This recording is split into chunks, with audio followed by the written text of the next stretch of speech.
BBC বাংলার বিশেষ সাক্ষাৎকার অনুষ্ঠানে আজকের অতিথি সদ্য বিদায় নেয়া অন্তর্বর্তী সরকারের উপদেষ্টা এবং ঢাকা বিশ্ববিদ্যালয়ের আইন বিভাগের শিক্ষক অধ্যাপক আসিফ নজরুল।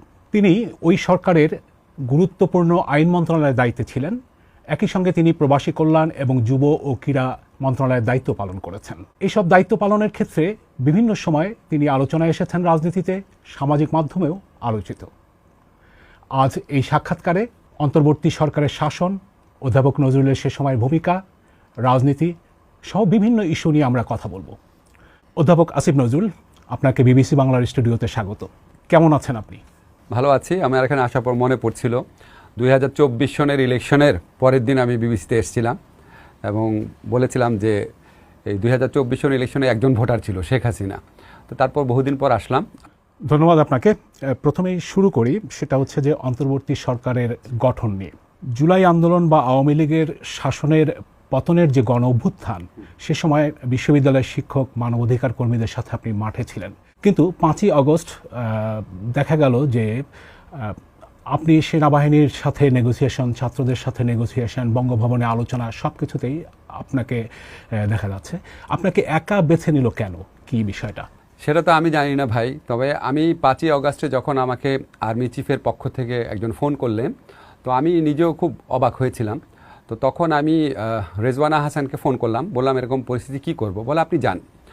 তারপর আমি মির্জা ফখরুল ভাইকে ফোন করলাম, কারণ আমাকে আর্মির পক্ষ থেকে ফোন করা হয়েছিল। আমি বলছি আপনারা কাকে কাকে বলেছেন। তো ওনারা কিছু পলিটিক্যাল পার্টির লিডারের নাম বললেন। তো মির্জা ফখরুল ভাই আমার খুব ঘনিষ্ঠ ছিলেন। ফখরুল ভাইকে আমি বললাম, ফখরুল ভাই বললো হ্যাঁ আমরা যাচ্ছি, তো আপনি আসেন, এরকম বললো। তখন আমি গেলাম এবং আমার কিন্তু ধারণা ছিল না যে আমাকে একা বলা হয়েছে, বুঝছেন। তো আমি ওখানে গিয়ে দেখলাম ওখানে এমন একটা পরিস্থিতি, আপনার সব বিভিন্ন পলিটিক্যাল পার্টির লিডার, ইসলামী আন্দোলন, জামাত, বিএনপি, জাতীয় পার্টি, জোনায়েদ সাকিরা ছিল, বাম রাজনৈতিক দলের কেউ কেউ ছিল। তো সেখানে আমি যাওয়ার পর প্রথম ফিল করলাম যে ওখানে আমি একা, নাগরিক সমাজের পক্ষ থেকে। তো ওইখানে আমাকে কেন ডেকেছেন বলার তো স্কোপ নেই। আমি ঢোকার সাথে সাথে দেখলাম ওখানে খুব আলোচনা হচ্ছে যে জাতীয় সংসদ রাখা হবে নাকি হবে না। আমি বসার সাথে সাথে আমাকে প্রশ্ন করা হলো জাতীয় সংসদ কি রাখা যাবে নাকি। আমি অত্যন্ত স্ট্রংলি বললাম কোনো অবস্থাতেই না। যেই সংসদে সবাই পালিয়ে গেছে, সংসদ নেত্রী পালিয়ে গেছে, সংসদ কীভাবে রাখবেন।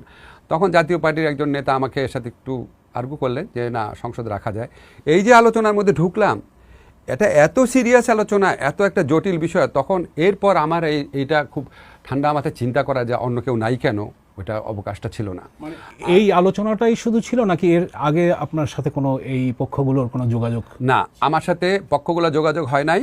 তবে 5ই আগস্টের 7-8 দিন আগে আমার সাথে একজন আর্মি অফিসার পরিচয় দিয়ে, একজন সিভিল ড্রেসে ফুলা রোডে আমার সাথে গভীর রাতে দেখা করে এবং আমাকে বলে যে এরকম স্নাইপাররা কিছু লোককে মেরে ফেলতে পারে আন্দোলনের সাথে, তাদের মধ্যে আমার নামও আছে, আমি যেন সাবধানে থাকি এবং আমি যেন সম্ভব হলে বাসায় না থাকি, এরকম একটা খবর দিয়েছিল। তো উনি কি আসলেও আর্মির লোক কিনা আমি এখনও জানি না, পরিচয় দিয়েছিল আর্মির লোক। কিন্তু তারপর থেকে আমি বেশ কয়েক রাত বাসায় থাকি নাই, আশেপাশে থাকতাম। তো এখন আমি সেটার খতিয়ে দেখিনি পরে যে উনি আসলে আর্মির লোক কিনা। কিন্তু আমার সাথে যখন যোগাযোগ করা হয়েছে পরে আমি চিন্তা করছি কেন আমার সাথে। একটা কারণ হতে পারে, আমি তো 15 বছর আপনারা দেখেছেন নিরবচ্ছিন্নভাবে এই শেখ হাসিনা বিরোধী যত আন্দোলন ছিল সেখানে ছিলাম, বিভিন্নভাবে ছিলাম। 2018 সনে যে নূররা যে আন্দোলন করে, আপনার কোটা সংস্কার আন্দোলন, সেখান থেকে নিরবচ্ছিন্নভাবে ছিলাম। আর আমি ঢাকা বিশ্ববিদ্যালয়ের শিক্ষক, হয়তো ওনাদেরকে মনে হয়েছে যে ছাত্রদের সাথে যোগাযোগ করার জন্য আমি একটা ভালো মাধ্যম, হয়তো এটা ওনারা বিবেচনা করেছেন। কারণ আপনি দেখলাম 5 তারিখে যখন বঙ্গভবনে আলোচনা করছিলাম, তখন রাজনৈতিক দলগুলো, তারপর বিভিন্ন বাহিনী, সবার পক্ষে আমাকে বললো ছাত্রদের সাথে আমি যেন যোগাযোগ করি আর কি। তো আমি ছাত্রদের সাথে 5 তারিখ রাতে যোগাযোগ করেছিলাম। নাহিদ, আসিফ, মাহফুজ, ওরা সবাই ছিল, সার্জিস ছিল। কার্জন হলে রাত 1টার সময় মিটিং করলাম এবং ওনাদের অনুরোধ মোতাবেক, রাজনৈতিক দলের অনুরোধ মোতাবেক ছাত্রনেতাদেরকে আমি 6 তারিখে বঙ্গভবনে নিয়ে আসি, সরাসরি যেন কথা বলে। তো ওনাদের হয়তো মনে হয়েছিল আমি এই কাজটা করতে পারবো, আমি করতে পেরেছিলাম। এই যে প্রক্রিয়াটা চলছিল, তখন একটা আলোচনা এসেছিল যে তত্ত্বাবধায়ক অন্তর্বর্তী সরকার গঠনের এই সময়টাতে যে আপনি অনেক ক্ষমতাধর হয়ে গেলেন, পরের সরকারেও অনেক ক্ষমতাধর হয়ে গেলেন। এই আলোচনাটা রাজনীতিতে ছিল, যেমন সামাজিক মাধ্যমেও এই আলোচনাটা হয়েছে। এমনকি অন্তর্বর্তী সরকারে কারা উপদেষ্টা হচ্ছেন বা কারা হয়েছেন, সেখানেও আপনার ভূমিকা ছিল। আসলে এটা কতটা সঠিক? এটা খুব সামান্য সত্যি। আমি আপনাকে বলি, খুব সম্ভবত 7 তারিখে রাত্রে নাহিদ, আসিফ ওরা আমার বাসায় আসে যে সরকারে কে কে থাকতে পারে। তার আগে কিন্তু 5 তারিখ গভীর রাতে কার্জন হলে যখন কথা হয়, তখন কার্জন হলে একজন টিচারের রুমে, এসি রুম ছিল আমার মনে আছে, খুব ঠান্ডা লাগছিল। তো আমাকে জিজ্ঞেস করলো, স্যার এই সরকারের প্রধান কে হতে পারে? তো তখন আমি কয়েকজনের নাম বলেছিলাম, খুব সিনিয়র সিটিজেন ওনারা। তখন নাহিদ আমাকে বললো, স্যার ইউনূস স্যার হলে কেমন হয়?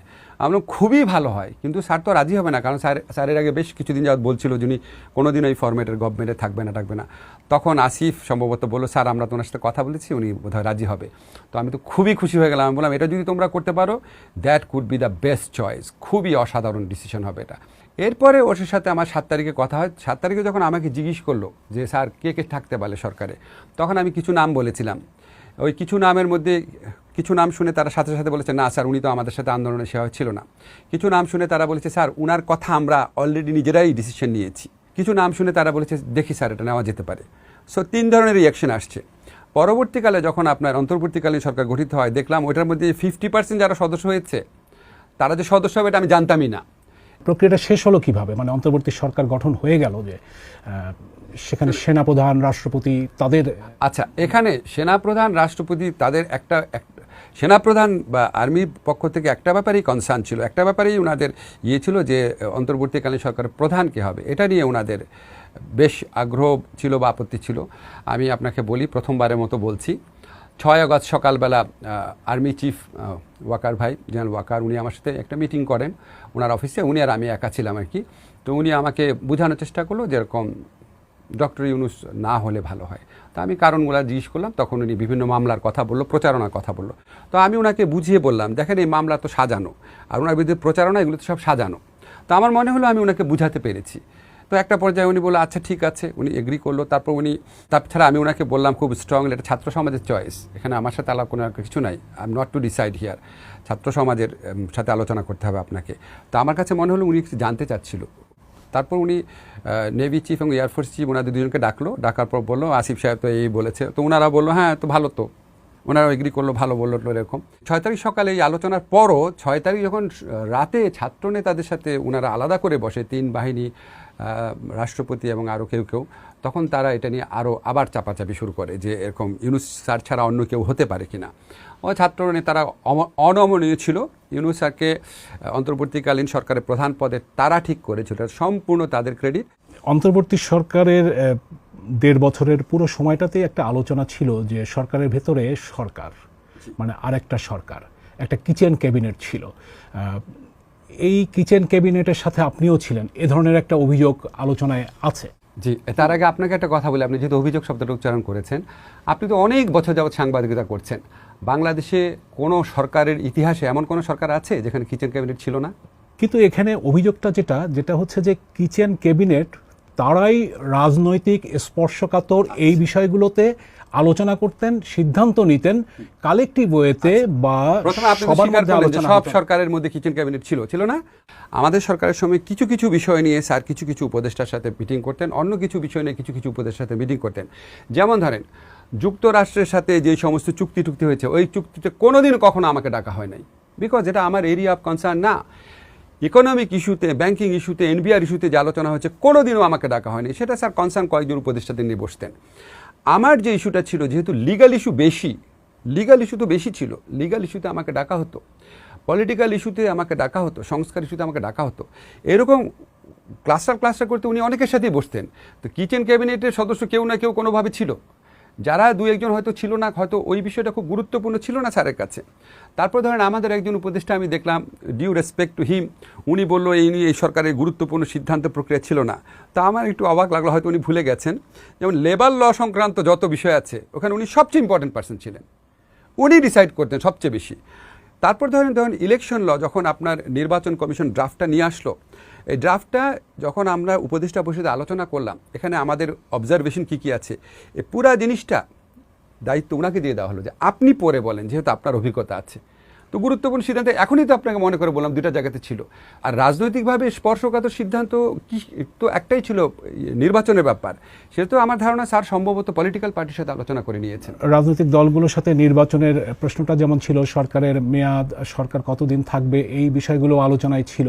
দলগুলো বিভিন্ন সময় অভিযোগ করছিল যে সরকার মানে সংকট হলে রাজনৈতিক দলগুলোকে ডাকছে কিন্তু রাজনৈতিক দলগুলোকে সম্পৃক্ত করছে না, কিন্তু এখানে একটা ক্যাবিনেটে একটা ক্লাস্টার মানে কয়েকজন উপদেষ্টা বিষয়গুলো নিয়ন্ত্রণ করছেন, এই ধরনের একটা অভিযোগ ছিল না। সংস্কার ইস্যুতে আপনাকে ক্যাটাগরিক্যালি বলি, এটি জাতীয় ঐক্যমত্য কমিশন যে আছে ওনারা ডিল করছিল। হ্যাঁ, তো জাতীয় ঐক্যমত্য কমিশন যখন জুলাই সনদ করে, এটা একটু কমপ্লিকেটেড একটা ডকুমেন্ট হয়ে গিয়েছিল। এই একটা ইস্যুতে স্যার আমাদেরকে দায়িত্ব দিয়েছিল। তারপর যখন জুলাই আদেশ করা হবে, এটাকে সিম্পলিফাই করে কোয়েশ্চেন আকারে, যে 4টা কোয়েশ্চেন আকারে নিয়ে আনা হলো, এটা স্যার আমাদের 2-3 জনকে দায়িত্ব দিয়েছিলেন যেটাকে একটু সিম্পলিফাই করো। এটা ছাড়া কিছুই করা হয় নাই। এবং যখন আমরা সিম্পলিফাই করেছি, মানে উপদেষ্টা পরিষদের পক্ষ থেকে যখন আমরা সিম্পলিফাই করেছি, তখন কিন্তু প্রথম এই পলিটিক্যাল টেনশনটা কমে গেল। বিএনপি, জামাত কেউ কিন্তু এটা খুব তীব্রভাবে এটা বিরোধিতা করে নাই। জুলাই সনদ নিয়ে যে বিতর্ক তৈরি হয়েছিল, এটা আমাদের এই 4টা কোশ্চেনের মধ্যে সিম্পলিফাই করার মধ্যে দিয়ে বিতর্কটা উত্তাপটা অনেকাংশে কমে গিয়েছিল। আর নির্বাচনের সময় যেটা, এটা ধরেন স্যার প্রথম থেকেই বলেছে ফেব্রুয়ারি থেকে এপ্রিলের মধ্যে, প্রথমে বলেছে ডিসেম্বর টু জুলাই, তারপর বলেছে ফেব্রুয়ারি থেকে এপ্রিলের মধ্যে। এখন ফেব্রুয়ারি নাকি এপ্রিল, এটা নিয়ে স্যার আলাদা আলাদাভাবে 1-2জনের সাথে, 4জনের সাথে, 5জনের সাথে আলোচনা করেছেন, কিন্তু মেইন আলোচনাটা তো উনি করেছেন পলিটিক্যাল পার্টির সাথে। অন্য একটা বিষয় আসি, সেটা হচ্ছে যে আপনি আগে এক সাক্ষাৎকারে বলেছিলেন যে কোট করি আপনাকে, যে আমার খালি মনে হয় আমি যদি একবার কোনো মন্ত্রণালয় বা দেশ পরিচালনার দায়িত্ব পেতাম, মানুষের জন্য জীবন দিয়ে কাজ করতাম, হৃদয় দিয়ে মানুষের ভালোবাসা অর্জনের চেষ্টা করতাম। এই উপদেশটা থাকার 1.5 বছরে আপনি কি সেটা করতে পেরেছেন? আপনারা মূল্যায়ন করেন, আমি শুধু আমার আইন মন্ত্রণালয়ের কথা বলি। ধরেন ফিজিক্যাল কাজ করা একটা মানুষ তো 12 ঘন্টার বেশি কাজ করতে পারে না। আপনার একটু সচিবালয়ের খবর নিয়ে আমি কতক্ষণ কাজ করতাম। আমি প্রথম দিকে 8টার সময় অফিসে যেতাম, এমন আছে রাত 10টার সময় অফিস থেকে এসেছি, শুক্রবার অফিস করেছি, শনিবার অফিস করেছি। এটা হচ্ছে কোয়ান্টিটির কোয়েশ্চেন, কতটুকু আমি টাইম দিয়েছি। আর কোয়ালিটি তো ভাই আমি বলতে পারবো না, কোয়ালিটি আপনারা বিচার করবেন। তবে আপনাদেরকে একটা জিনিস বলি, আমাদের যেই সরকারের যতগুলো সংস্কার কাজ হয়েছে, সবচেয়ে বেশি আমার আইন মন্ত্রণালয় থেকে হয়েছে। এটা ছাড়া আমরা প্রায় 25,000 ফলস মামলা, রাজনৈতিক যেগুলো আপনারা গায়েবী মামলা বলতেন, স্ক্রুটিনি করে 25,000 মামলা উজ্জ্ব করাতে পেরেছি। আমরা যে বিচার কাজটা আছে, একটা খুবই খুবই কঠিন কাজ ছিল, কারণ এখানে বিচারক, প্রসিকিউটর আর আদালতে বসার মতো অবস্থা ছিল না। এই কাজগুলো আইন মন্ত্রণালয় করেছি। এখন আপনি দ্বিতীয় প্রশ্নে আসতে পারেন, মানুষের মনকে জয় করতে পেরেছি না পারি নাই? কেন পারি নাই? ধরেন আমার কাছে মনে হয়েছে কি যে আমি তো ভাই ফুটবলার না, বা আমি তো অভিনেতা না যে আমি কি করতেছি সারাক্ষণ আপনি দেখতেছেন। মেজারেবল না তো আমার কাজটা। আজকে ধরেন আমার সিপিসি, সিআরপিসি অ্যামেন্ডমেন্টের জন্য আমরা 4টা-5টা কনসালটেশন মিটিং করেছি, এমন হয়েছে নিজের হাতে টাইপ করেছি, এটা তো কোনো মানুষ দেখে নাই। এখন সিপিসি যে অ্যামেন্ডমেন্ট, দেওয়ানি মামলার অ্যামেন্ডমেন্টের কারণে মামলার সময়টা 3 থেকে 4 বছর কমে যাবে। এটা তো যে মামলার পক্ষ হবে সে বুঝবে, এটা তো সাধারণ একটা মানুষ এটা শুনে বুঝতে পারবে না জিনিসটা। এখন ধরেন আমি কি বলবো, যদি আমি একটা ফুটবলার হইতাম, যে কথাটা বলতাম জান দিয়ে খেলা মানুষের জয় করবো, তো মানুষ সারাক্ষণ দেখতো 90 মিনিট লোকটা কীভাবে খেলতেছে। আমাকে তো দেখছেন না, কিন্তু আমার কাজগুলো তো আছে। আমি যখন বারবার হিসাব দেই, আপনারা আমার কাজটা হিসাব করে দেখে আপনারা বিচার করেন। কিন্তু এখানে দৃশ্যমান করারও বিষয় থাকে, যেমন আইন মন্ত্রণালয়ের অধীন অনেক প্রতিষ্ঠান আছে, যেমন সাব রেজিস্ট্রারদের যে অফিস, মানে এগুলোতে দুর্নীতির যে অভিযোগ, তো এখানে তো দৃশ্যমান সেরকম কোনো কিছু পরিবর্তন আসে, দৃশ্যমান পরিবর্তন তাহলে আসে না। আপনার সাথে একমত। হ্যাঁ, ব্যর্থতা আপনি বলতে পারেন। এখন দৃশ্যমান পরিবর্তন আসবে কি একদিনে? একটা এক্সাম্পল আপনাকে দিই। যখন আপনার আইন মন্ত্রণালয়ের সাব রেজিস্ট্রারের পরিবর্তনটা শুরু হলো, আপনি কাছে শুনে দেখেন, প্রথম আমাদের কাছে অভিযোগ আসা শুরু করলো আওয়ামী লীগ আমলে তৎকালীন আইনমন্ত্রীকে টাকা পয়সা দিয়ে যারা সাব রেজিস্ট্রার হয়ে গেছে তারা এখনও কীভাবে আছে। নানান প্রেশার আমার উপর। আমার অফিসে যে কোনো পলিটিক্যাল পার্টি ঢুকে যেত, আন্দোলনকারীর পক্ষের, বিএনপি বলেন, জামাত বলেন, ছাত্রদের দল বলেন, সবাই ঢুকে যেত। কিভাবে এখনও আওয়ামী লীগপন্থী সাব রেজিস্ট্রার আছে, এই একটা চাপ আসলো। বিভিন্ন রাজনৈতিক দলের পক্ষ থেকে, ইন্ডিভিজুয়াল ব্যক্তির পক্ষ থেকে তদবির আসলো যে এই লোক তো আওয়ামী লীগ করতে, এর সরাই আমার লোককে নেন। যখন আমরা কিছু কমপ্লাই করা শুরু করলাম, তখন একটা বিরাট অভিযোগ আসলো যে সাব রেজিস্ট্রার নিয়োগ দিয়ে দুর্নীতি হচ্ছে কিছু ক্ষেত্রে। তখন আমরা একটা সার্কুলার দিলাম যে সাব রেজিস্ট্রার বদলি বা নিয়োগ নিয়ে 1 টাকা কাউকে দিবেন না, যদি কোনো কেউ চায় আমাদের কাছে জানাবেন। এবং একটা কমিটি ঠিক করে দিলাম, কমিটির মাধ্যমে এই ডিসিশনগুলো হবে। তারপরে যখন অভিযোগ পেলাম, আপনি খবর নিয়ে দেখেন, শেষে একদম কমপ্লিটলি বন্ধ করে দিয়েছিলাম। আমি একটু আসি, যেটা হচ্ছে যে অন্তর্বর্তী সরকারের সময়ে আলোচনায় এলে সবচেয়ে বড় বিষয় যেটা আসে, মব বা দলবদ্ধ বিশৃঙ্খলা সৃষ্টি করে হামলা। দেখা গেছে যে অন্তর্বর্তী সরকারের প্রায় পুরো সময়টাতেই মব বা দলবদ্ধ বিশৃঙ্খলা সৃষ্টি করে আপনার ব্যক্তি, মুক্তিযুদ্ধের স্থাপনা থেকে শুরু করে মাজার, সাংস্কৃতিক অনুষ্ঠান, ব্যক্তির বাড়ি ঘরে হামলা, ব্যবসায়িক প্রতিষ্ঠানে হামলা, ভাঙচুর, অগ্নিসংযোগ এসব ঘটনা ঘটেছে। অনেক ক্ষেত্রে সরকারের প্রশ্রয় দেওয়ার বিষয়েও দৃশ্যমান হয়েছে। তো এইটা মানে একটা অভিযোগ ফলে উঠেছে যে সরকার মবকে জিয়ে রেখেছিল, অন্তর্বর্তী সরকার। তো এটা কেন, মানে এই অবস্থাটা কেন ছিল? প্রথমে আপনাকে বলি, আমাদের সরকারের আমলে যে বড় বড় ব্যর্থতা ছিল অল্প কয়েকটা ক্ষেত্রে, তার মধ্যে অন্যতম হচ্ছে মব জাস্টিস তো বলা যায় না, মবের এই ইনজাস্টিসটা ঠেকাতে আমাদের ব্যর্থতা ছিল। No doubt about that. এটা নিয়ে অস্বীকার করার কোনো উপায় নাই। তবে আপনাকে আমি অনুরোধ করব যে এই ধরনের বিপ্লবোত্তর পরিস্থিতি বা গণ অভ্যুত্থান পরবর্তী পরিস্থিতি, যেখানে 1400 লোকের মতো লোককে মেরে ফেলা হয়, অজস্র মানুষকে অঙ্গহানি ঘটানো হয়, মানুষের মধ্যে যে ক্ষোভ, ক্রোধ, একটা বিপ্লব তো এক ধরনের ইনডিসিপ্লিন, না তো বিপ্লব হয় না, বুঝছেন না? যাই হোক, আমি যেটা বলতে চাচ্ছি আপনাকে, ওই পরিপ্রেক্ষিতে মব ঠেকানোর জন্য আমাদের যেই দৃঢ়তা দরকার ছিল, সেই দৃঢ়তা দেখাতে আমরা ব্যর্থ হয়েছি। একটা এক্সাম্পল আপনাকে বলি। প্রথম যেখান থেকে সূচনা হয়, হঠাৎ করে এইচএসসি যে স্টুডেন্টরা আছে তারা সচিবালয়ের ভিতরে ঢুকে গেল, 300-400 ঢুকে বললো তারা পরীক্ষা দিবে না। প্রথম আমরা মাথা নত করলাম। আমি কিন্তু এটা বিরোধিতা করেছিলাম যে কোনোভাবেই এটা অ্যাকসেপ্ট করা যাবে না। কিন্তু তখন যে যুক্তিটা দেওয়া হলো, যেই ছাত্ররা শেখ হাসিনাকে মতো একটা ফেসিস্টকে তাড়িয়েছে, তারা এসে বলছে আমরা পরীক্ষা দিতে পারবো না, তার গায়ে পুলিশ আঘাত করবে। যেই পুলিশ পালায় আছে ছাত্রদের ভয়ে, যেই পুলিশ গণ অভ্যুত্থানে ছাত্রের প্রতিপক্ষ, তখন এই যুক্তিটা যখন আসে, আপনি তো এটা ডিসকাউন্ট করতে পারেন না। আমি কিন্তু যুক্তি দিচ্ছি না, মানে আমি কিন্তু বলছি না আমাদের কোনো দোষ নাই। মানে বাংলাদেশের স্বাধীনতা সংগ্রামী নেতা শেখ মুজিবের বাড়ি 32 নম্বর, ধানমন্ডি 32 নম্বর, সেখানে কয়েক দফা হামলা হয়েছে। এক্সকেভেটর বা ওই ভ্যাকু মেশিন দিয়ে নিয়ে গিয়ে প্রকাশ্যে হামলা করা হয়েছে, ভাঙচুর, অগ্নিসংযোগ করা হয়েছে। সরকার নীরব ছিল, সে কারণেই প্রশ্ন উঠছে, বা সেখানে সরকার নীরবই বা কেন? আমি আপনাকে প্রথমে একটা জিনিস বলি, এটা আমাদের অনেক বড় ব্যর্থতা। কোনো অবস্থাতেই 32 নম্বর যেভাবে ভাঙচুর হয়েছে, কোনো অবস্থাতেই অ্যাকসেপ্টেবল না। এখানে প্রথম যখন হয় ভাঙচুরের ঘটনা, আপনি কয়েকটা জিনিস খেয়াল করবেন। 5 অগাস্ট থেকে 8 অগাস্টের মধ্যে কিন্তু কিছু ঘটে নাই, খেয়াল করে দেখেন, পরবর্তীকালে ঘটেছে। হ্যাঁ, তার মানে এটার ভিতরে কিছু কিছু এলিমেন্ট ছিল, এটার ভিতরে কিছু কিছু উস্কানি ছিল। এমনকি কিছু উস্কানি শেখ হাসিনার পক্ষ থেকেও ছিল, উনি যে এরকমভাবে বক্তব্য দিচ্ছিলেন জুলাই গণ অভ্যুত্থানকারীদের সম্পর্কে। তারপর সরকারের পক্ষ থেকে কিন্তু একটু চেষ্টা করা হয়েছিল প্রথমবার। আপনারা খেয়াল করে দেখেন, প্রথম কিন্তু আর্মি এবং পুলিশ কিছুটা বাধা দেওয়ার চেষ্টা করেছিল, কিন্তু এই বাধা দেওয়াটা যথেষ্ট ছিল না। এবং এই বাধা দেওয়ার ক্ষেত্রে আমাদের সরকারের যে পলিটিক্যাল উইল, সেটা সুশক্ত ছিল না। মবের বিষয়টা যেটা আপনি বলছেন, যে আপনি স্বীকার করছেন যে এক ধরনের তবে ব্যর্থতা আপনাকে সরকারের এত ছিল। কথা বলার পর আরেকটা কথা বলে রাখি, এটা আমি সবসময় বলতাম সরকারে থাকতে, এখনও বলে রাখি। উনার স্ট্যাচু, উনার বাড়ি, এই সমস্ত ভাঙার পেছনে, বা উনার যেটা বলি দ্বিতীয় মৃত্যু, এটার পেছনে সবচেয়ে বেশি দায়ী উনার কন্যা।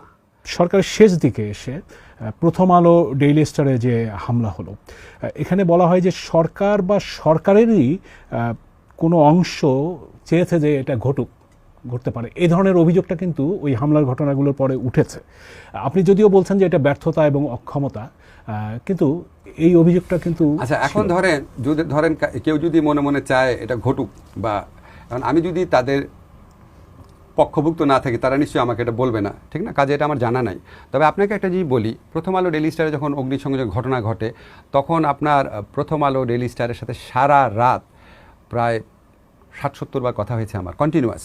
এবং ওনাদের যেই বিল্ডিংটা আক্রান্ত হয়েছে, সেটার উপরে জেনারেটর ছিল, অনেক ডিজেল অনেক কিছু ছিল। ওইখানে যদি শেষ পর্যন্ত যদি আগুন নেভানো না যেত, তাহলে আসল যে অফিসটা ওনাদের, সেটা পর্যন্ত আক্রান্ত হতো। তখন আমরা প্রচণ্ড চেষ্টা করে, অনেক অনেক জায়গায় ফোন করে, অনেক যোগাযোগ করে ওটা মোবিলাইজ করতে পেরেছি, আগুনটা থামাতে পেরেছি। ফলে যেটুক ধ্বংস হয়েছে সেটা আপনারা দেখেছেন, অ্যাটলিস্ট প্রথম আলোটা। আরও যেটা হতে পারত, যেটা আমরা প্রচণ্ড তৎপর থেকে স্টপ করাতে পেরেছি, ফায়ার সার্ভিসকে, সেনাবাহিনীকে অ্যাক্টিভেট করে, সেটা তো আপনারা দেখেন নাই, যতটুকু রক্ষা পেল, এটা তো আপনারা জানেন না, এটা প্রথম আলো জানে। তবে এগেইন এগুলি এত বড় বড় ব্যর্থতা। এখন আপনাকে আমি কথাগুলো কেন বলছি, এটা বোঝানোর জন্য যে আমরা অনেকেই, অনেক উপদেষ্টা ওখানে 4-5 জন অ্যাক্টিভ ছিল, আমরা এটা পছন্দ করি নাই, আমরা এটা কোনোভাবে অ্যাকসেপ্ট করি না, এবং আমরা আমাদের মতো যথেষ্ট চেষ্টা করেছি। সরকারের প্রধান উপদেষ্টা থেকে শুরু করে কয়েকজন উপদেষ্টা কিন্তু মানে সরকারের বিভিন্ন সময় কাউকে উদ্ধৃত করে বলেছিলেন যে মানুষ চায় সরকার আরো লম্বা সময় থাকুক বা 5 বছর থাকুক। তো তার মানে কি সরকারের মধ্যে এরকম কি কোনো একটা কালেকটিভ চিন্তা ছিল, নাকি একটা বিক্ষিপ্ত কোনো চিন্তা থাকলেও থাকতে ছিল না? স্যার এগুলি শুনে খুব বিরক্ত হতো। আমি আসি একটু সংবিধান সংস্কার পরিষদের বিষয়ে, যেটা খুবই এখন সংসদের বাইরে আলোচনায়। যেটা হচ্ছে যে সংবিধান সংস্কার পরিষদ নিয়ে রাষ্ট্রপতি যে আদেশ জারি করা হয়েছে আপনাদের সরকারের সময়, সেটি এখতিয়ার সংবিধানে রাষ্ট্রপতির নেই। বিএনপির নতুন সরকার সংসদেই এই প্রশ্ন তুলেছে এবং তারা সেই পরিষদের শপথও নেয়নি, যদিও জামায়াত ইসলামী এবং এনসিপি বিপরীত অবস্থান নিয়েছে। তো এইটা কেন করা হলো আসলে? এটা আপনি যদি স্ট্রিক্ট কনস্টিটিউশনাল ভিউ পয়েন্ট থেকে দেখেন, তাহলে 5ই অগাস্টের পর অনেক কিছু হয়েছে, এটা সাংবিধানিক না, ঠিক না? অনেক কিছু হয়েছে, ইউ নো দ্যাট। হ্যাঁ, এটা সম্ভব না। যেখানে এখন প্রধানমন্ত্রী এবং উপদেষ্টা সংসদের সবাই পালিয়ে গেছে, সেখানে আপনি প্রধানমন্ত্রী পরামর্শক্রমে কীভাবে সরকার গঠন করবেন? সম্ভব না। তো যদি স্ট্রিক্ট কনস্টিটিউশনাল ভিউ পয়েন্টে ওনারা দেখেন, তাহলে এটা ঠিক না, এইভাবে দেখা ঠিক না। আর আমি আপনাকে বলি কি, আপনার টেং শিয়াওপিংয়ের একটা কথা ছিল না যে বিড়াল আপনার সাদা নাকি কালো এটা ম্যাটার করে না, ইঁদুর মারে কিনা ওটা হচ্ছে ব্যাপার। এখন মূল কথা হচ্ছে আপনি কি সংস্কার চান? যদি আপনি চান তাহলে সাংবিধানিকতার জটিলতা কোনো জটিলতা না। কেন জটিলতা না আপনাকে বলি। যখন জিয়াউর রহমান সাহেব বা এরশাদ সাহেব যখন একটার পর একটা মার্শাল ল রেগুলেশন করেছেন, ওগুলি কি সাংবিধানিক ছিল না। ওনারা পরে 5ম সংশোধনী এবং 7ম সংশোধনী যারা সব কিছু লিগালাইজ করে ফেলেছিলেন। এটাকে বলে পোস্ট ভ্যালিডিটি। আপনার পারপাসটা কি? আপনি কি চান সংস্কার হোক? চাইলে প্রক্রিয়াটা কোনো বড় ব্যাপার না। আমরা একটু বিচার বিভাগের দিকে তাকাই। আওয়ামী লীগের শাসনে বিচার বিভাগে প্রচ্ছন্ন নিয়ন্ত্রণের অভিযোগ সবসময় ছিল, কিন্তু অন্তর্বর্তী সরকারের সময়ও মানে একটা নিয়ন্ত্রণের চেষ্টা বা এই ধরনের একটা অভিযোগ এসছে। ভাই, অভিযোগ করা খুব সোজা, বুঝছেন? আপনি একটা কথা বলি, এই যে আমি 15 বছর শেখ হাসিনা সরকারের বিভিন্ন ব্যাপারে সমালোচনা করতাম, মানে এত সোজা ছিল সমালোচনা করা, এত সোজা ছিল, কাজ করা খুব কঠিন, বুঝছেন?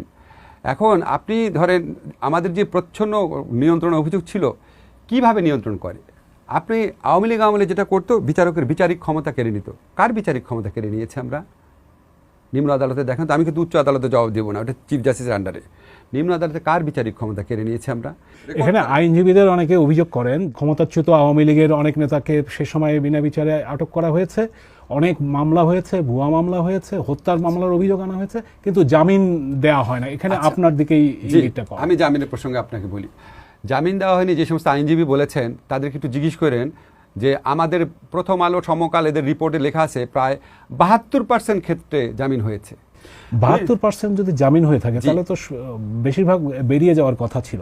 অবশ্যই সবাই তো 72% জামিন হলে সবাই বের হবে না। ধরেন 72% জামিন আছে, ধরেন আপনার জামিন আছে, জামিন হওয়ার পর আপনাকে অন্য একটা মামলায় শোন অ্যারেস্ট দেখানো হলো। এটা তো ভাই আমার কাজ না, এটা তো স্বরাষ্ট্র মন্ত্রণালয়ের কাজ। 296 জন সাংবাদিকের বিরুদ্ধে মামলা হয়েছে, তার মধ্যে 100-র বেশি সাংবাদিকের বিরুদ্ধে মামলা হয়েছে হত্যা মামলা। তাদের অনেকে হয়তো রাজনৈতিক পরিচয় আছে, কিন্তু তারা হত্যার মামলা বা এই ধরনের মামলা দিয়ে তাদেরকে হয়রানি করা, এইটা কতটা আসলে? আচ্ছা, এখন আপনাকে আমি কয়েকটা কথা বলি। আওয়ামী লীগ গভর্নমেন্ট আমলে আমি খুব গায়েবী মামলার বিরুদ্ধে বলতাম। গায়েবী মামলা আপনার মনে আছে তো, যে ঘটনা ঘটে নাই, মামলা হয়ে গেছে। আমাদের সরকারের আমলে একটাও গায়েবী মামলা হয় নাই। হত্যাকাণ্ড হয়েছে, ঘটনাটা সত্যি, গায়েবী আসামি করা হয়েছে, গায়েবী আসামি করা হয়েছে। হত্যাকাণ্ডের ঘটনা সত্যি, আউট অফ দ্য ব্লু মামলা হয়নি। ঘটনাটা ঘটেছে, ওইখানে ভুয়া আসামি ঢুকানো হয়েছে, অতিরিক্ত আসামি ঢুকানো হয়েছে। নাম্বার 1। নাম্বার 2 ডিফারেন্স হচ্ছে, আমাদের সরকার আমলে এই মামলাগুলা একটাও সরকার করে নাই, আওয়ামী লীগ আমলে সরকার করতো। নাম্বার 3 হচ্ছে, এই মামলাগুলা কারা করেছে? এই মামলাগুলা করেছে বিপ্লবের সাথে, গণ অভ্যুত্থানের সাথে সংশ্লিষ্ট রাজনৈতিক দলের কিছু কর্মী, কিছু অসাধু আইনজীবী, কিছু পুলিশ, কিছু দালালের একটা নেক্সাস মিলে। কেন করেছে? টাকা আর্ন করার জন্য, সম্পত্তি দখল করার জন্য, রিভেঞ্জ নেওয়ার জন্য। আমরা কি করেছি? Last question. সেখানেই সরকার এক্স্যাক্টলি আমার কাজটা কি? আমার কাজটা হচ্ছে, আমরা স্বরাষ্ট্র মন্ত্রণালয় থেকে বলা হয়েছে পুলিশ যেন মামলার সারবত্তা না দেখে যেন গ্রেফতার না করে, একটা স্টেজে কড়া হুমকি দেওয়া হলো। সেকেন্ড কথা হচ্ছে কি, আমরা আইন মন্ত্রণালয় থেকে কী করতে পারি? আমরা আইন মন্ত্রণালয় থেকে একটা অ্যামেন্ডমেন্ট করলাম ফৌজদারি কার্যবিধির, যে পুলিশের রিপোর্ট আসলে ওই রিপোর্টের ভিত্তিতে কবে আপনি আদালত থেকে অব্যাহতি পাবেন অনেক টাইম লেগে যেতে পারে। পুলিশের রিপোর্ট হইতে হইতে 2 বছর লাগতে পারে। 2 বছরকে আপনি পালায় বেড়াবেন নাকি? এই জন্য আমরা ফৌজদারি কার্যবিধি পরিবর্তন করে আমরা একটা অ্যামেন্ডমেন্ট করলাম যে পুলিশের অন্তর্বর্তীকালীন রিপোর্টের ভিত্তিতেই আদালত থেকে, মামলার থেকে অব্যাহতি পাওয়া যাবে। অন্তর্বর্তী সরকার বলতো যে মত প্রকাশের স্বাধীনতা উন্মুক্ত।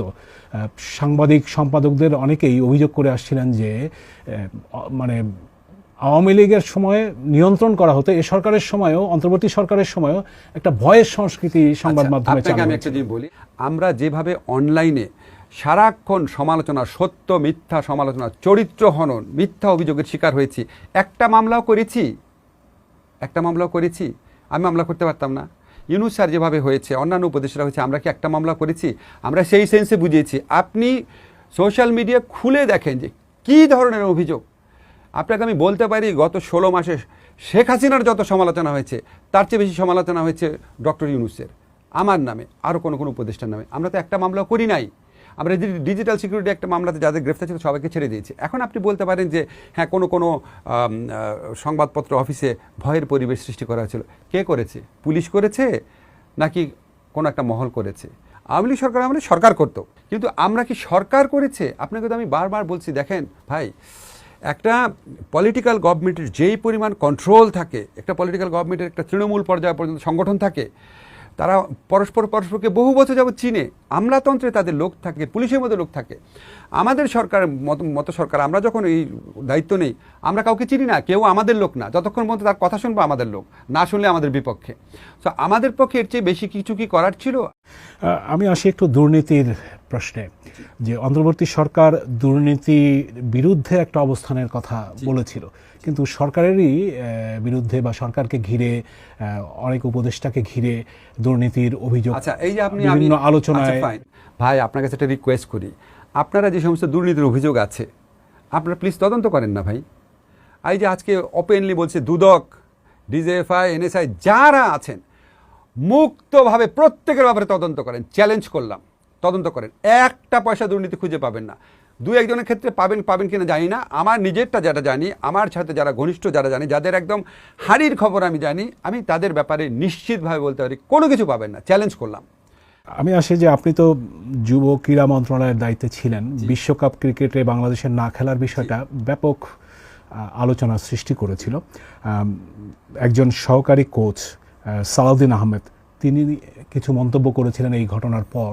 না, এই ঘটনার পর না, আমার দায়িত্ব শেষ হওয়ার পর, যেটা আপনার বিরুদ্ধেই মন্তব্য করেছিলেন, যে তার যেটা অভিযোগ ছিল যে কোচ এবং ক্রিকেটাররা না খেলার পক্ষে ছিলেন না। তো এই সিদ্ধান্ত কি মানে আপনারা চাপিয়ে দিয়েছিলেন? আমি আপনাকে বলি, প্রথম কথা হচ্ছে, আমি যখন খেলোয়াড়দের সাথে বসছিলাম, আমি সালাউদ্দিন সাহেব ওখানে ছিল নাকি জানি না, আমি ক্রিকেট বোর্ডের সাথে বলেছিলাম, খেলোয়াড়দের সাথে বসেছিলাম। আমি বলছি, আপনারা মুক্তভাবে আপনার মতামত ব্যক্ত করেন, আমি আপনাদের মতামত শুনতে চাই। হ্যাঁ, ক্রিকেটাররা কয়েকজন বলেছিল যে স্যার, আমরা তো খেলতেই পছন্দ করি, তবে আপনারা যে সিদ্ধান্ত নেবেন সেটা আমরা মেনে নেব। কেউ স্ট্রংলি বলেন না, এই সিদ্ধান্ত নেওয়া ঠিক হচ্ছে না, ক্রিকেটের ক্ষতি হয়ে যাবে, এভাবে বলে নাই। এই টোনটা ছিল, স্যার আমরা তো খেলোয়াড়রা খেলতে চাবে, তবে আপনারা যে সিদ্ধান্ত মেনে নেব। আরেকটা কথা, কেন সিদ্ধান্তটা নিলাম, দেখেন, যখন আমরা প্রথমবার তো ফেসবুকে বলা হলো, তো সরকারের সিদ্ধান্ত নেয় নাই। তারপরে যখন প্রাথমিক যে রিপোর্টটা, এটা কিন্তু বিবিসি বাংলা অনুবাদ করে ছাপিয়েছিল, তখন তারা কি বলে, প্রথম অ্যাসেসমেন্ট, ইন্ডিপেন্ডেন্ট আইসিসির ইন্ডিপেন্ডেন্ট অ্যাসেসমেন্টে 3টা কথা বলেছিল, যেটা দেখে আমরা হতবাক হয়ে গেলাম। বলে 3টা কারণে বাংলাদেশ দলের ঝুঁকি বাড়তে পারে। এক হচ্ছে মুস্তাফিজ খেললে, সেকেন্ড হচ্ছে বাংলাদেশের দর্শকরা এদিক সেদিক ঘোরাঘুরি করলে, আর থার্ড হচ্ছে বাংলাদেশে যেহেতু ইলেকশন আছে। আপনারা অনুবাদ করে এটা ছাপিয়েছেন, আপনি খুলে দেখেন। এই 3টা জিনিস দেখার পর মনে হলো তারা কি আমাদের সাথে মকারি করতেছে, কারণ 3টা জিনিসই তো হবে। মুস্তাফিজ তো অবশ্যই টিমে থাকবে, বাংলাদেশের দর্শকরা তো অবশ্যই যেখানে সেখানে ঘুরে বেড়াবে, ইলেকশন তো অবশ্যই হবে। তো ওরা ইন্ডিপেন্ডেন্ট ইনভেস্টিগেটরের রিপোর্ট এটা ছিল। তারপর যখন আমরা তীব্র প্রতিক্রিয়া জানলাম, তখন তারা আরেকটা ইনভেস্টিগেশন রিপোর্ট দিয়ে একদম হালকাভাবে কথা ডাইভার্ট করে ফেললো। তখন আমাদের কাছে মনে হয়েছে যে না, they are not serious about our security. এটা একটা জিনিস। সেকেন্ড হচ্ছে, ভারতীয় বোর্ড যারা মুস্তাফিজকে ওখান থেকে বের করে দেওয়ার জন্য বলেছে, ভারতীয় বোর্ড, কলকাতা ক্লাব না কিন্তু ভারতীয় সরকার, তাদের পক্ষ থেকে একবারও আমাদের সাথে যোগাযোগ করার চেষ্টা করা হয়নি যে ভাই তোমরা চিন্তা করো না, আমরা দেখছি। আইসিসি আমাকে বারবার বলছে কোনো সমস্যা নাই, তার ইন্ডিপেন্ডেন্ট ইনভেস্টিগেটর আমাকে 3টা ফ্যাক্টরের কথা বলে, এই 3টা ফ্যাক্টর থাকলে সমস্যা আছে। তাহলে আপনি আমাকে বলেন। অবশ্যই সিকিউরিটি নিয়ে আমরা কনসার্ন ছিলাম, বিশেষ করে আমাদের ইলেকশন সামনে ছিল। আপনি চিন্তা করেন, ওখানে যদি একটা ভয়াবহ ঘটনা ঘটতো, এটা রেশ বাংলাদেশের উপর কীভাবে আসতো ইলেকশনের আগে। কিন্তু মানে একটা অভিযোগ আছে যে এটা একটা রাজনৈতিক সিদ্ধান্ত ছিল অন্তর্বর্তী সরকারের, মানে একটা জনতুষ্টিমূলক সিদ্ধান্ত, যেটা অন্য ব্যর্থতাগুলো ঢাকার জন্য এই ধরনের একটা সিদ্ধান্ত নেওয়া হয়েছে। এটা অভিযোগটা আপনার দিকে মনে হয় যে ক্রিকেট খেলতে না গেলে অন্য ব্যর্থতা, আপনার কি মনে হয় কোনো অভিযোগ ঢাকা পড়েছে? এটা কি বাংলাদেশে সম্ভব? এখানে ঠিক করে নেওয়া হয় যে এই লোকটাকে, মানে স্টাইলটা কি, এই লোকটাকে আমি ভিলিফাই করব, এই লোকটার বিরুদ্ধে আমি অন্ধ ক্রিটিসিজম করব, সেখানে আপনি কি করলেন ভালো কাজটা ডাজন্ট ম্যাটার অ্যাট অল। একই কথা 1 কোটি বার বলা হবে, 1 কোটি বার বলা হবে, যত কিছু করে না কেন 1 কোটি বার বলা হবে। তাহলে এই যে মানে বিশ্বকাপ ক্রিকেট খেললো না, বাংলাদেশের অর্জনটা কি হলো আসলে? বিশ্বকাপ ক্রিকেট খেললো না, বাংলাদেশের অর্জনটা হলো আমরা প্রতিবাদ করতে পেরেছি। আমাদের সিকিউরিটি ইস্যু যখন একটা মানে ক্রিকেট একটা এত বড় কান্ট্রির কাছে এত তুচ্ছ ব্যাপার হয়, আমাদেরকে অপমান করা যখন এত সহজ ব্যাপার হয়, এই অপমান করা, এই তুচ্ছ করা, এই আমাদের স্বার্থহানি করা, আমাদের নিয়ে মকারি করা, এটার জবাব যে আমরা দিতে পারি সেটা একটা ভালো এক্সাম্পল রাখলাম। আপনি এভাবে বলছেন, আপনাকে একটা কথা বলি, সরকারে যাওয়ার পর তো আপনি বুঝতে পারছেন বাংলাদেশে অ্যান্টি ইনকামবেন্সি কাজ করে, সরকারে যাওয়ার পর মানুষের জনপ্রিয়তা কমতে থাকে। তা আমি যখন ফেসবুকে এই জিনিসটা লিখলাম তখন প্রায় 3 লক্ষ মানুষ এটা লাইক করলো, ঠিক আছে। এখন আমি কি লেখার আগে জানতাম 3 লক্ষ লাইক করবে? আমি তো ভাবছি আমাকে গালাগালি করবে, কারণ ক্রিকেটের প্রচুর ভক্ত আছে, আমি নিজেই তো ক্রিকেটের ভক্ত, আমি তো খুবই ভয় ছিলাম। এই যে এতগুলা মানুষের মনে হলো যে না বাংলাদেশ একটা, দেখেন আপনি 15 বছরে ভারতে আমাদের সাথে ডিল করার ইতিহাসটা দেখবেন। আজকে শ্রীলঙ্কা এটা করলে আমরা ওইভাবে রিয়াক্ট করতাম না। 15 বছর যাবৎ ভারত আমাদের নিয়ে তুচ্ছ তাচ্ছিল্য করছে, আমাদের স্বাধীনতা সংগ্রাম নিয়ে তুচ্ছ তাচ্ছিল্য করে, আমাদের লোককে মেরে ফেলে বর্ডারের মধ্যে। পৃথিবীতে কোনো দেশে কোনো বর্ডারে এত লোক মারে না যুদ্ধক্ষেত্র ছাড়া। আমাদেরকে নিয়ে মকারি করে, তুচ্ছ তাচ্ছিল্য করে, এবং এইরকম একটা 15 বছরের শোষণ, অপমান, তুচ্ছ তাচ্ছিল্য করার পার্সপেক্টিভে আমাদের সেরা খেলোয়াড়কে নিয়ে যখন এরকম করে, তখন আমাদের অবশ্যই রিমাইন্ড করে দেওয়া দরকার ছিল তাদের যে আমাদেরও মেরুদণ্ড বলে জিনিস আছে। এটা আপনার কাছে অর্জন না? আর যে কথাগুলো বলা হয়েছিল ক্রিকেট না খেলে বাংলাদেশ অনেক ক্ষতির মুখে পড়বে টড়বে, আমরা তো অ্যাসেস করেছিলাম কই ক্ষতির মুখে পড়ছে? বাংলাদেশে বিদেশি টিম এসে খেলছে না। কিন্তু অনেক খেলোয়াড়ের মধ্যে এক ধরনের মানসিক হতাশা আছে বিশ্বকাপ ক্রিকেট খেলতে না পাওয়া। একজন খেলোয়াড় সাইফ হাসান, তিনি একটা ফেসবুক পোস্টে লিখেছিলেন যে তিনি বিশ্বকাপ ক্রিকেট খেলতে চেয়েছিলেন, মানে এরকম একটা ইঙ্গিত যে আসলে বলতে পারেন। ওনারা তো আমাকে বলেছেন, দেখেন ক্রিকেটাররা যদি মনে দুঃখ পায়, কষ্ট পায়, অবশ্যই তারা পেতে পারে, তার একটা ড্রিম সারা জীবন খেলাটার ইত্যাদি। কিন্তু আমি আপনাকে বলি, আবার বলি আপনাকে, আমি যখন ইন্টারকন্টিনেন্টালে বসেছিলাম একদম মুক্ত হয়ে বলার জন্য, ওনাদের মধ্যে কেউ কেউ সত্যি সবাই কথা বলেন, আমি জোর করে করে এই লিটন আপনি কথা বলেন, মিরাজ আপনি কথা বলেন, এইভাবে ডেকে ডেকে কথা বলিয়েছি। আমি বলেছি দেখেন আমি সাংবাদিক সম্মেলন যাব, আপনাদের কোনো কথা এখন কোট করব না, আপনারা বলেন। ওনারা বলেছে যে আচ্ছা আমরা তো, জেনারেল টোনটা ছিল আমরা তো ক্রিকেট খেলতে চাবই, কিন্তু আপনারা যেটা সিদ্ধান্ত নেবেন, আপনারা অনেক কিছু বিবেচনা করার সিদ্ধান্ত নেবেন, আপনাদের সিদ্ধান্ত আমরা মেনে নিব। আমি কিন্তু এই কষ্টটা যে এইরকমভাবে না স্যার আমাদের তো বুক ভেঙে যাচ্ছে, আমরা আমি কিন্তু এরকম টোন পাই নাই ভাই, বুঝছেন, জানি না হয়তো অন্য, কিন্তু দুঃখ পাওয়াটা স্বাভাবিক। আমরা শেষের দিকে চলে এসেছি। যে আপনি আগে রাজনৈতিক বিশ্লেষক হিসাবে লিখতেন, কলাম লিখতেন, মতামত দিতেন, সে সময় যে গ্রহণযোগ্যতাটা ছিল আপনার সেই মতামত বা লেখার, অন্তর্বর্তী সরকারের দায়িত্ব পালনের পরে সেই জায়গাটা, গ্রহণযোগ্যতার সেই জায়গাটা কতটা আছে আপনি কি মনে করেন? শোনেন, কিছুটা তো ক্ষতিগ্রস্ত হবে, কারণ আমি বললাম না অ্যান্টি ইনকামবেন্সি খুব কাজ করে বাংলাদেশে, কিন্তু আমি এটা নিয়ে বিন্দুমাত্র বিচলিত না। যখন আপনার শাহবাগ আন্দোলন হচ্ছিল, ঠিক আছে, তখন শাহবাগ আন্দোলনে আমি শাহবাগ আন্দোলনের সাথে নাই, শাহবাগীদের সাথে নাই, আমার রুমে আগুন দেওয়া হয়েছিল, সারাক্ষণ আমাকে নিয়ে সারাক্ষণ আজে বাজে প্রচারণা চলতো, কি আপনার জঘন্যতম মানে পর্ণ ছবির ভয়েসলেস দিয়ে আমার নামে কোনো কিছু বাকি নেই, আপনার মনে আছে? তখন তো মানে এমনও হয়েছে আপনার যে মানে প্রথম আলোতে আমাকে বলতো কিছুদিন যেন আমি ইন্টারন্যাশনাল ইস্যুতে লিখি, কিছুদিন। তা আমি তখনও বিশ্বাস হারাই নাই। দেখেন, মিথ্যা কথা, মিথ্যা প্রচারণা বেশ কিছুদিন সম্ভব, সারাক্ষণ সম্ভব না, সারাক্ষণ সম্ভব না। এখন আপনার ভবিষ্যৎ চিন্তাটা কি করবেন আপনি? আল্লাহ আমাকে যা দিয়েছে শুকর আলহামদুলিল্লাহ। আমার ভবিষ্যৎ চিন্তা হচ্ছে ভালো কিছু রিসার্চ করা, ভালো কিছু রিসার্চ করা। আমি আমার অধ্যাপনা লাইফে ফেরত গেছি, ভালো কিছু উপন্যাস লেখা। তবে আপনাকে একটা কথা বলতে পারি যে আমি আপনার সরকারের সমালোচনা